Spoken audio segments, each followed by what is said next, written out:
Okay, what's up mga Dre? Good morning sa ating lahat kung saan tayo naroon. Update ko lang kayo mga Dre dito sa Update ating on Terminal 1 Marami na Terminal 1. nagbago. Ang ating dating may parkingan tayo dyan. Ayan sa may... Ngayon wala na yung mga parkingan dyan mga Dre. Sa Terminal 1, yung mga umuwi dyan, baka magulat kayo, wala na yung waiting area dyan. So tinanggal na lahat yung mga balagbag dyan ng mga parkingan kasi wala na mga parkingan yun dyan. Dito na sa kabila yung mga Dre ang ating parkingan na nilagay. So ngayon malinis na yan. Baka may anong ilalagay nila dyan sa loob ng parkingan na yun. Pero maganda ngayon ang takbo ng Terminal 1 dahil malinis na at saka mabilis na yung pagtakbo dyan. At saka mabilis na rin yung proseso sa sasakyan.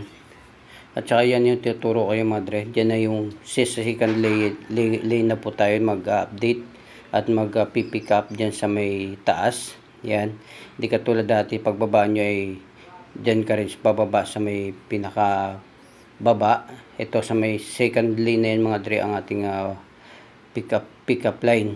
So dyan ka nakukuha at saka dyan na rin magwi-waiting yung may mga dyan may mga tag ito dyan sa gilid. Ito tuturo ko sa iyo yan.